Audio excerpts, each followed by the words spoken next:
సింహాసనముపై ఆసీనుడా, దేవదూతలు ఆరాధించు పరిశుద్ధుడా.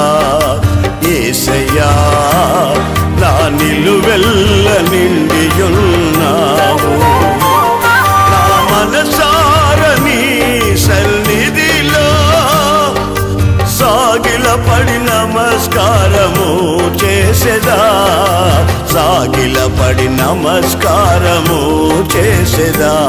నా మనసారని సన్నిధిలో సాగిలపడి నమస్కారము చేసెదా, సాగిలపడి నమస్కారము చేసెదా.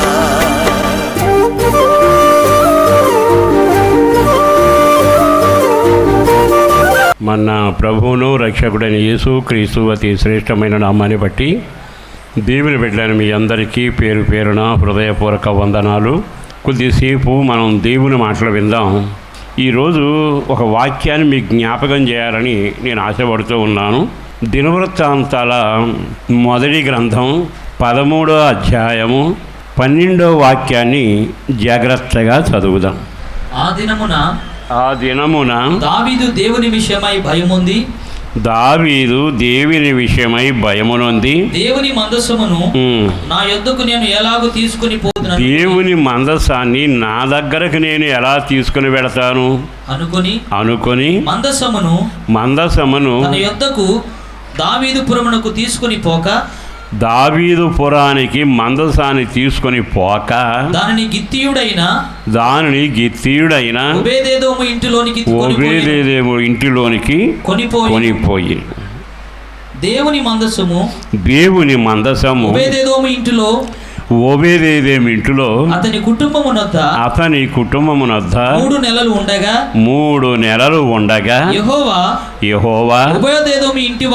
ఓబేదెదోము ఇంటి వారిని అతని సొత్తంతటిని ఆశీర్వదించాను. ఇక్కడ మీకు విషయాన్ని జ్ఞాపకం చేయాలని కోరుకుంటున్నాను. మనందరినీ దీవించడానికి దేవుడు మందసాన్ని అనుగ్రహించాడు. ఆ మందసం ఎక్కడుంటే అక్కడ దీవెన ఉంటుంది. ఆ మందసం ఎక్కడుంటే ఆశీర్వాదం ఉంటుంది.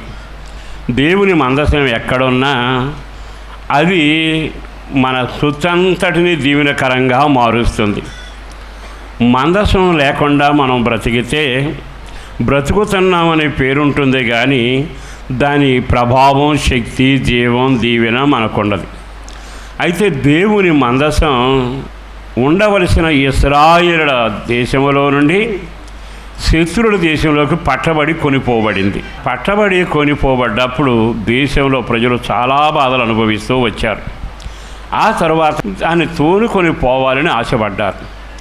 ఈ లోపు ఓ చిన్న సంఘటన జరిగింది. ఏమిటి ఆ సంఘటన అంటే, మందసాన్ని బండి మీద ఎక్కించి తీసుకొస్తుండగా బండి మీద ఉన్న మందసం ఒరిగింది. పైనున్న మందసం జారి పడబోయింది. వెంటనే అక్కడున్న ఒక భక్తుడు దాన్ని, అయ్యో దేవుని మందసం పడిపోతుందని చేయి పెట్టబోయాడు. ఆపే ప్రయత్నం చేశాడు. అగ్ని వచ్చి తన తగలబెట్టింది. ఇవన్నీ క్షణాల్లో జరిగిపోయాయి. అంత ఆశ్చర్యంగా చూస్తున్నారు. ఏమిటిది, మందసం తీసుకొస్తున్న వేళ మరణం సంభవించిందేమిటి అని కంగారు పడిపోయి ఎవరికి వాళ్ళు నోటి మాట లేక, రే భక్తుడు చనిపోయాడే, ఎందుకలా జరిగింది అంటూ వేదన పడ్డాడు. ఆ తర్వాత ప్రజలు ఏం చేయలేకపోతే దావీదు నిలబడి ఒక మాట అనుకుంటున్నాడు, ఈ మందసాన్ని నా ఊరికి, నా పురానికి నేను ఎలా తీసుకెళ్ళి వెళతా అంటూ చాలా భయాన్ని వ్యక్తం చేశాడు. అదే మరలా చదువుతారు, మీరు వింటారు. ఆ దినమున దావీదు దేవుని విషయమై భయం పొంది దేవుని మందసమును నా యొద్దకు నేను ఎలాగున తీసుకొని పోతాను అంటే, ఇది ఆ మందసం ప్రయాణం చేస్తుండగానే ఒరిగేటప్పుడు ఒక చెయ్యి చాపితే ఒక అతను చనిపోయాడే, అమ్మో ఈ మందసాన్ని నేను తీసుకెళ్తే నా పురం, నా జనం, నా ఇల్లు ఏమైపోతుంది అంటూ కంగారు పడటం జరిగింది. ఆలోచించి రాజు అల్లం దూరంలో ఒక అతను ఉన్నాడు. అతడెవరో తెలుసా? దేవుని మందిరం తాళాలు వాయించేవాడు. ఆ తాళాలు వాయించే వానింటికి తీసుకుని పోయి అక్కడ పెట్టేసేసాడు. రాజు ఆ పని చేస్తే అతడు ఏం చేయగలడు? మౌనంగా ఉన్నాడు. ఇప్పుడు నేను మీకు చెప్పాలనుకున్న మాట, ఒకనికి మందసం దీవెనకరంగా ఉంది, ఆ ఇంట్లో పెట్టారండి. అది ఉన్న 3 నెలల పాటు ఓబేదేదోము ఇల్లు ఆశీర్వాదకరంగా మారింది. నేను ముఖ్యంగా మిమ్మల్ని చెప్పగలిగి అడగవని మాట ఏమిటంటే, దేవుని మందసాన్ని మీ ఇంటికి తీసుకుని వెళ్ళే ధైర్యం ఉందా? దేవుని మందసం నాతో ఉండాలి అని చెప్పగలవా? దేవుని మందసం నాకు అవసరం అని అనగలవా? మహారాజు గొప్పవాడు, యుద్ధ నేర్పరి, అనేక విషయాల్లో ఆరితేరినవాడు, గొప్పవాడు. కానీ విచిత్రం ఏంటంటే దేవుని మందసం అంటే భయపడిపోతున్నాడు. తాళాలు వాయించే ఒక పనివాడు, పాటగాడు, అతను అంటాడు మందసం వస్తే నాకు దీవెన అంటాడు. చాలాసార్లు ఈ వాక్యాన్ని విన్నాం. కానీ దీవెన నీ ఇంటికి ఎందుకు రావటంలా? నీ పిల్లలకి, నీ కుటుంబానికి, నీ పొలానికి ఆశీర్వాదం ఎందుకు కలగటంలా? చాలా సంవత్సరాలుగా ప్రార్థన చేస్తున్నావు, ప్రయాసపడుతున్నావు, కష్టపడుతున్నావు, మూటగడుతున్నావు, విత్తనం విసురుతూ ఉన్నావు. కానీ దీవెన ఎందుకు కలగటంలా? ఈ ఇద్దరు వ్యక్తుల్ని మనం పోల్చుకుంటే ఈ ఇద్దరు వ్యక్తుల్లో ఎవరో ఒక వ్యక్తిలాగా నీ స్వభావం ఉంది. అందువలన దావీదులాగా నువ్వు భయపడుతూ మందసానికి దూరంగా ఉంటే నీ ఇంటికి దరిద్రం, వేదన, కలవరం వస్తుంది. దేవుని మందసాన్ని తీర్చుకునే ధైర్యం నాకుంది, నా ఇంట్లో ఈ మందసం పెట్టుకుంటాను అంటే ఆ ఇంటికి దీవెన కలుగుతూ వచ్చింది. దేవుడు చాలాసార్లు నిన్ను, నీ కుటుంబాన్ని దీవించాలని కోరుకున్నాడు. చాలాసార్లు మన వ్యక్తిగత జీవితంలో దీవెన కలగాలని కోరుకుంటాం, కానీ మందసాన్ని అనుసరించి నడవం. మందసం అంటే భయపడుతూ ఉంటాం. మందసాన్ని గురించి చాలా వ్యధ చెందుతూ ఉంటాం. ఈ మందసమే కదా ఇజ్రాయేలులకు క్షేమం కలుగ చేసింది. ఈ మందసమే కదా ప్రజలను ఆశీర్వదించింది. ఈ మందసంలో నుండే కదా దేవుడు మాట్లాడటం మొదలుపెట్టింది. ఈ మందసం నీ జీవితంలో ఏ రకంగా ఉపయోగపడుతుంది? ఇంకో మాట చెబుతాను. మందసం అది ఓ రకంగా చెప్పాలంటే దేవుని సన్నిధి. ఇంకో రకంగా చెప్పాలి అంటే మందసం మన హృదయానికి సంకేతం. మన హృదయం దేవుని ఆలయంగా మారాలి. అందులో దేవుని మందసం ఉండాలి. అందులో దీవెన, ఆశీర్వాదం కలుగుతుంది. మందసం అనే పదానికి దానిలో ఉండే 3 వస్తువుల గురించి మీతో చెబుతాను. ఆ మందసంలో 3 వస్తువులు ఉంటాయి. ఆ 3 వస్తువుల్లో ఒక వస్తువు ఏమిటయ్యా అంటే దేవుడట తన చేతితో రాసిన రాతి పలకలని శాసనాలు ఉంటాయి. ఆ మందసం లోపల చిగిరించిన ఒక చేతి కర్ర ఉంటుంది, అహరోను చేతి కర్ర. 3వ వస్తువు ఉంటుంది బంగారు గిన్నె, దానిలో దేవుడు పరలోకాన్ని కురిపించిన మన్నా ఉంటుంది. ఈ 3 గిన్నెలు ఉండేదే మందసం. ఈ శుభవేళ నేను చెప్పాలనుకున్న మాట ఏమిటంటే ఆ 3 అనుభవాలు కలిగిన పెట్టే నీ జీవితంలో ఉంటే నీ జీవితం ఆశీర్వాదకరంగా, ఫలభరితంగా మారుతుంది. ఈ పెట్టే, ఈ మందసం నీలో లేకపోతే నీ జీవితానికి ఆశీర్వాదం ఉండదు. ఈ మాటలన్నీ జాగ్రత్తగా వింటే మన ఇంట్లో ఈ మందసం ఉంటే బాగుంటుందిగా. ఈ మందసంలో మొదటి అనుభవం నేను చెప్పాలనుకున్నది ఏమిటంటే దేవుడు రాసిన రాతి పలకలు. అనాది కాలంలో జరిగిన ఒక సంఘటన ఏమిటంటే దేవుడు రాతి మీద శాసనాలను తన పేరుతో రాసి అది మోషే చేతికిచ్చి తిన్నగా తీసుకుని వెళ్ళు, నీ ప్రజలు నడవలసిన మార్గం బోధిస్తుంది అని చెబితే ఆ రాతి పలకలను తీసుకొని వచ్చాడు. అది ధర్మశాస్త్రంగా ఆనాడు ప్రజలు దాన్ని అనుసరిస్తూ 10 ఆజ్ఞల ప్రకారం నడవడం మొదలుపెట్టారు. ఇప్పుడు నీ ఇల్లు ఆశీర్వదించబడాలి అనుకుంటే దేవుని రాత ఉందే అక్షరాల నీ జీవితంలో నెరవేరాలి.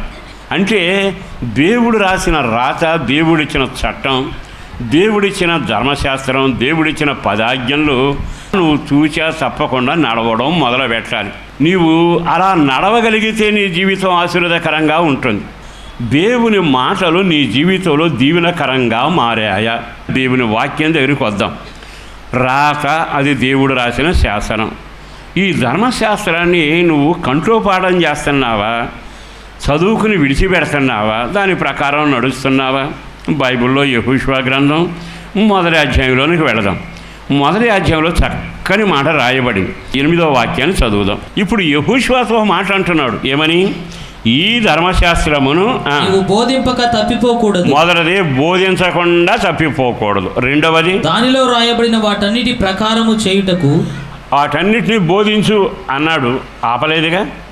బోధించే నీవు వాడి ప్రకారం నడవాలి. రెండవ మాట, నీవు జాగ్రత్త పడినట్లు దివారాత్రము దాన్ని ధ్యానించిన ఎడల. మూడో విషయం ఏంటి? ధ్యానించాలి. ఈ రోజు నేను ఇల్లు దీవించబడిందో లేదో ఇక్కడే ఉండగా ఆలోచించుకో. ఓబేదేమును దీవించినట్టు నన్ను దీవించాలయ్యా. అలా దీవించబడాలి అనుకుంటే మొదట అందులో ఒక పాఠం, ఆయన రాసిన రాతి పలకల శాసనాలు. అది 10 ఆజ్ఞలు, అది ధర్మశాస్త్రము, దేవుడిచ్చిన గ్రంథం. ఇప్పుడు ఏమంటాడు తెలుసా? ఇక్కడ ధర్మశాస్త్రాన్ని నువ్వేం చేయాలి? బోధించాలి. రెండోది ఏం చేయాలి? దాని ప్రకారం నడవాలి. మూడోది ఏం చేయాలి? దాన్ని ధ్యానించాలి. ఈ 3 పనులు చేస్తే నీవేమవుతావో తెలుసా? నీ మార్గమును నీవే వర్ధిల్ల చేసుకుంటావు. ఈ రోజున దీవెన ఎక్కడుంది? నీ ఇంట్లో దేవుని మాట నెరవేరాలిగా, దేవుని మాట నీకు తెలిసి ఉండాలిగా, దేవుని మాటను నువ్వు ఎరిగిన వాడవై ఉండాలిగా. దేవుని గ్రంథం పట్టుకున్నాక 3 పనులు నువ్వు చేయాలి. ఒకటి, బోధించే పని మొదలు పెట్టాలి. అంటే ఎవరికి బోధిస్తాం? తెలియని వాళ్ళందరికీ బోధించాలి. అంటే ఈ ధర్మశాస్త్రం మొదట నీకు హృదయం నిండా నింపబడాలి. వాక్యం, మీరు చాలామంది వాక్యం వింటున్నారు కదా. ఈ వాక్యం ద్వారా నీ ఇంటి వాళ్ళకి కానీ, నీ పక్కింటి వాళ్ళకి కానీ, యవనస్తులకు కానీ, దారి తప్పిన వాళ్ళకి కానీ ఎప్పుడైనా నువ్వు బోధించావా? అంటే అర్థం ఏమిటి? బోధించగలిగిన సత్తా ఈ వాక్యం ద్వారా నీకు కలగాలి. ఈ వాక్యం మనల్ని ఎంతవరకు నడిపించాలంటే నిన్ను బోధించే స్థాయికి నడిపించాలి. బోధించే స్థాయి కంటే మొదట నీకు ఆ వాక్యం అర్థం అవ్వాలి, దానిలోని సత్యాన్ని గ్రహించగలగాలి.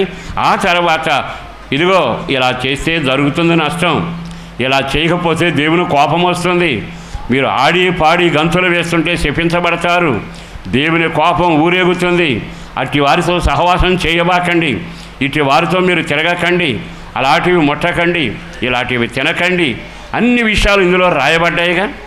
మరి ఇన్ని సంవత్సరాల వాక్యం ఎరిగిన తరువాత దేవుడు వర్జిల్ల చేసుకునే తాళం నీకు ఇచ్చాడు. ఆ తాళంని వినియోగించడానికి 3 పనులు నువ్వు చేస్తే కానీ అది పనిచేయదు.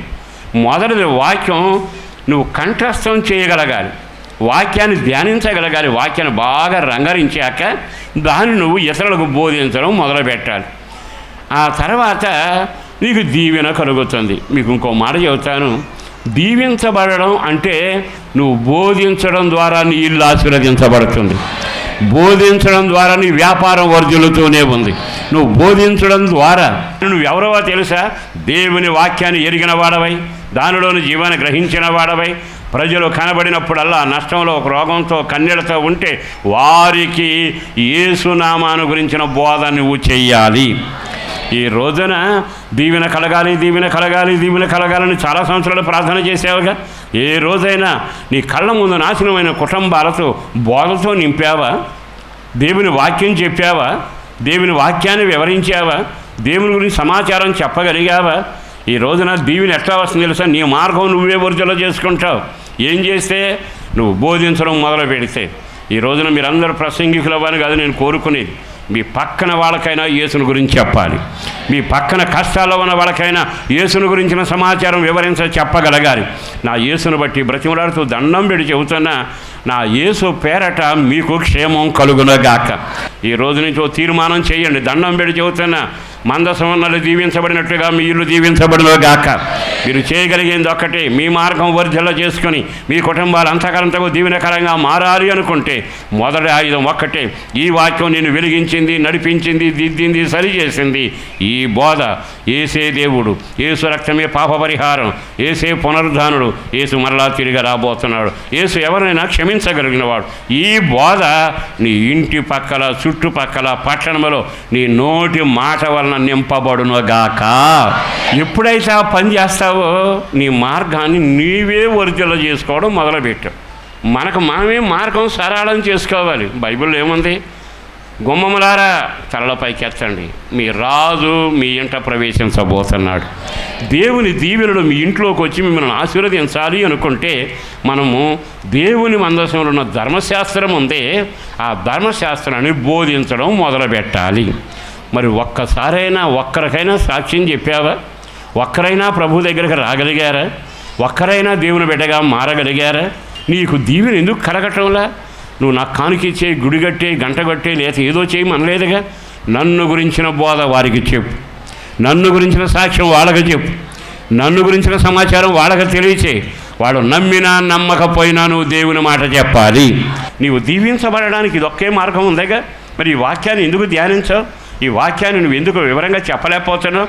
వాక్యానుసారంగా జీవించలేకపోతున్నావు? మనకు బోధలన్నీ బాగా తెలుసు, కానీ ఎదుటివాళ్ళ దగ్గరికి వెళ్ళి యేసు ప్రభు దేవుడని చెప్పడానికి సిగ్గుపడుతుంటే ఇక నువ్వు దేవుని బిడ్డవని ఎలా అంటారు? నువ్వు వల్ల దేవుని కార్యాలు ఏం జరుగుతున్నాయి? రెండవదట, నువ్వు దానిని ఎల్లప్పుడూ నెరవేర్చేవాడిగా ఉండాలట. యుద్ధంలో జయం పొంది యెఫ్తా ఇంటికి వచ్చాడు. నేను నా ఇంట్లోంచి ఏది ముందొస్తుందో అది యెహోవాకు ప్రతిష్ఠిస్తాను అన్నాను గనక ఇప్పుడు నా ఒక్కగానొక్క కూతురు నాకు ఎదురొచ్చింది, అయినను నేను మాట మార్చలేను. నా దీవెన కొరకే నేను రోషంగా బ్రతుకుతాను. మనం దీవెన కారణం ఏంటంటే, ఒకటి బోధించగలిగిన స్థాయిలో ఉండాలి కానీ చెప్పించుకునే స్థాయిలో ఉండకూడదు. రెండవదిగా నువ్వెవరవై ఉండాలో చెప్పా, ఏది బోధిస్తున్నావో, ఎక్కడ సాక్ష్యం చెబుతున్నావో దానికి తగ్గట్టుగా నువ్వు ప్రవర్తించగలగాలి. ప్రవర్తనలో అది నెరవేర్చేటట్టుగా ఉండాలిగా. ఈ రోజున నేను చెప్పే ఈ 3 మాటలు మనసులో పెట్టుకుని మొదలు పెట్టండి. మీ ఇల్లు దీవించబడకపోతే నన్ను అడగండి. కారణం ఏమిటో తెలుసా? దేవుడు అంటాడు, మందసం ఆ ఇంట్లో ఉందా, ఆ ఇల్లు నేను ఆశీర్వదిస్తా. ఆ మందసం అంటే పెట్టి కాదుగా, పెట్టిలో ఉన్న రహస్యాలు ఉన్నాయి, ఆ పెట్టిలో ఉన్న ధర్మశాస్త్రం ఉంది. దాని ప్రకారం వీళ్ళు నడుస్తారు. నడవడమే కాదు, బోధిస్తారు. బోధించడమే కాదు, నిరంతరం దాన్నే ధ్యానిస్తారు. ధ్యానించడం అంటే ధ్యాస కలిగి ఉండడం. అంటే మన జీవితంలో కన్ను మూసినా కన్ను తెలిసినా దేని మీద మన ధ్యాస ఉండాలి? సన్నిధి మీద, సహవాసం మీద, వాక్యం మీద, ప్రార్థన మీద. ప్రభు నాతో మాట్లాడాలి, ప్రభు నన్ను దర్శించాలి అనే ఆలోచనతో నీ పైన సాగాలి. ఎప్పుడైతే ధ్యానించేవాడిగా, ఎప్పుడైతే నడిచేవాడిగా, ఎప్పుడైతే బోధించేవాడిగా ఉంటావో, ఈ పలకలు నీ ఇంట్లో ఉంటే ఆ రోజు నుంచే దీవెన నీ తల మీదకి దిగివచ్చునగాక. దీవెన ఇంత సునాయాసంగా దేవుడు నీ దగ్గర తెచ్చిపెట్టాడే. వర్ధిల్లు, నీ మార్గాన్ని వర్ధిల్ల చేసుకో, నీ పిల్లల జీవితం వర్ధిల్ల చేసుకో, నీ వ్యాపారాన్ని వర్ధిల్ల చేసుకో, నీ ఆత్మీయ జీవితాన్ని వర్ధిల్ల చేసుకో. అన్నిటికీ ముడిపడింది వాక్యమేగా, అన్నిటికీ అవసరమైంది వాక్యమేగా. వాక్యం మినహాయించి ఏమీ లేదు. అందుకే దేవుడు ఉపదేశాన్ని గణపరిచి గొప్ప చేశాడట. ఈ వాక్యం బతికిస్తుంది, వెలుగిస్తుంది, నడిపిస్తుంది, ఐశ్వర్యం ఇస్తుంది, నీ ఆటంకాలను తొలగిస్తుంది. అద్భుతమైన రూపుదిద్దేది దేవుని వాక్యమే. అందుకే నీ వాక్యము నాకు దొరికిన తోడనే భుజించాను, క్రొవ్వు మెదల కంటే, జుంటితేనె ధారల కంటే ఎంత మధురంగా ఉంది. నీ వాక్యమేగా నా పాదాలకు దీపం. చేతులు జోడించి మరలా మీ అందరూ బ్రతిమలాడుతూ చెప్పగలిగిన మాట, మీరు దేవుని మాటకు లోబడండి, దేవుని మాటల ప్రకారం నడవండి, దేవుని మాటలను ధ్యానించండి. ఆ విధంగా నీవు నడవగలిగితే సెంటు భూమి లేకపోయినా, చేతిలో పైసా లేకపోయినా, నీకు ఆశలు ఏమి కనబడకపోయినా, మార్గాలన్నీ మూసుకుపోయినా దేవుడు అద్భుతం జరిగిస్తాడు. ఆయన మార్గాన్ని సరళం చేస్తాడు. నీవు అంతకంతకు వర్ధిల్లుదువుగాక, అంతకంతకు దీవెనకరంగా మారుదువుగాక. చేతులు జోడించి చెప్పగలిగిన మాట ఒక్కటే, మీ మార్గాలు వర్ధిల్లునుగాక, మీ కుటుంబాలు ఆశీర్వదించబడినగాక, దేవుని దీవెనల ద్వారా మీరు అంతకంతకు తలగా మార్చబడుదురుగాక. ఏకైక సాధనం ధర్మశాస్త్రము, దేవుని వాక్యము, మందసంలో ఉన్న మొదటి అనుభవం నీ జీవితంలో నెరవేరునుగాక. రెండవ మాట చెబుతాను. అందులోనట రెండో వస్తువు ఉంది. దాని పేరు ఏమిటో తెలుసా? చిగిరించిన అహరోను కర్ర. ఇప్పుడు నేను చెప్పగలిగిన మాట ఏమిటంటే, ఒక రోజున ఇశ్రాయేలులందరూ సమస్యలతో ఉన్నప్పుడు దేవుడు మోషే ద్వారా అన్నాడు, గోత్రానికి ఒక కర్ర చొప్పున తీసుకొచ్చి మందసంలో పెట్టండి అని. అవన్నీ తీసుకొచ్చి పెట్టారు. తర్వాత వెళ్ళి చూశాక అన్నీ ఎండినట్టే ఉన్నాయి, ఒక్క కర్ర మాత్రమే చిగురించింది. ఇప్పుడు నేను చెప్పగలిగిన మాట ఏమిటంటే, ఇంతకాలం భక్తి చేసి, ఇంతకాలం వాక్యానుసారంగా నడిచి, ఇంతకాలం నాకంతా తెలుసని నేనే ముందు అనుకున్నావు కదా. ఈ ప్రశ్న ఏమిటంటే, నువ్వు చిగురించిన కర్రలాగా ఉన్నావా, ఈ ఎండిపోయిన కర్రలాగా ఉన్నావా?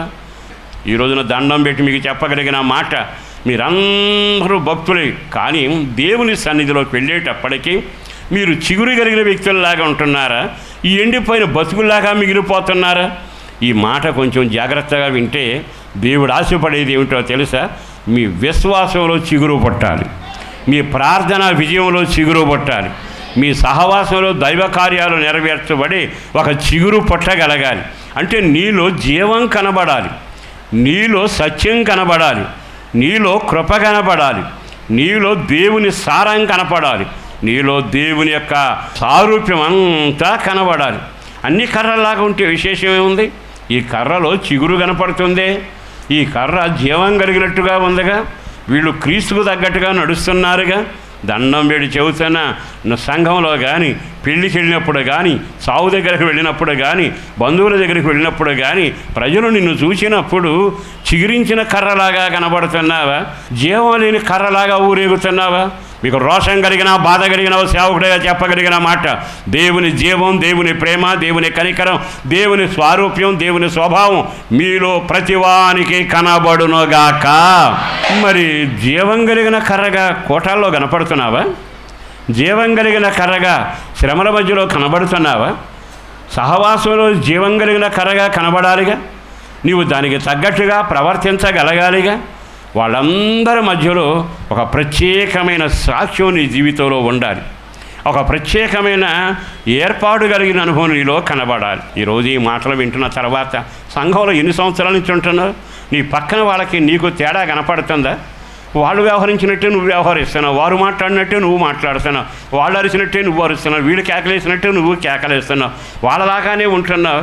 కాసేపు దేవుడు అంటావు, కాసేపు లోక విషయాలు మాట్లాడుకుంటావు, అన్ని రకాలుగా కొనసాగుతుందిగా.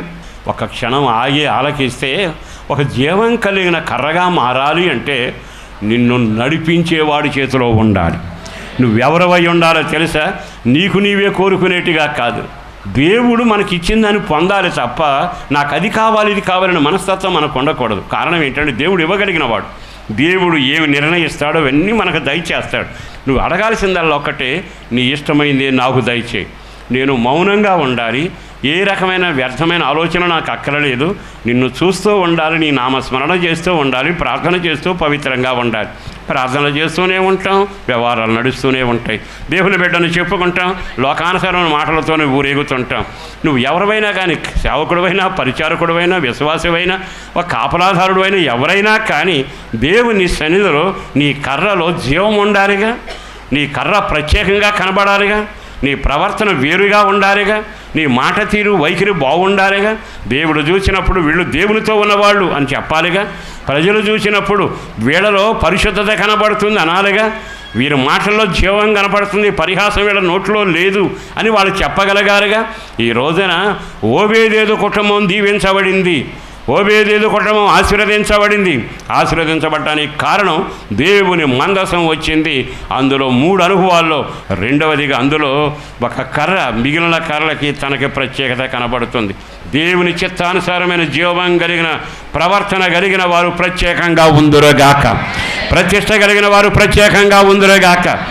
మరి ఈ రోజున దానియేలు లాంటి చిగురించిన ప్రత్యేకమైన ప్రతిష్ట జీవితం నీలో ఉందా? ఎస్తేరులాగా పవిత్రమైన దేవుడు ఇష్టపడే ఒక సౌందర్యం నీలో ఉందా? లేఖనాల్లో గిద్యోనులో జీవం కనబడుతుంది.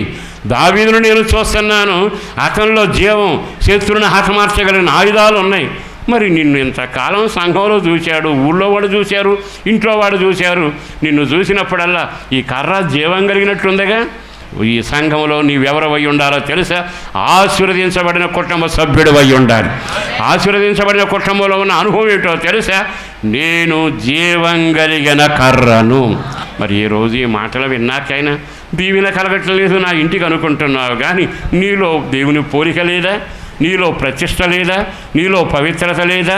నీలో జీవం లేదా? నీలో ఆశలన్నీ చంపుకుని దేవుడి ఇష్టానుసారంగా బతికే ఒక ప్రవర్తన లేదా?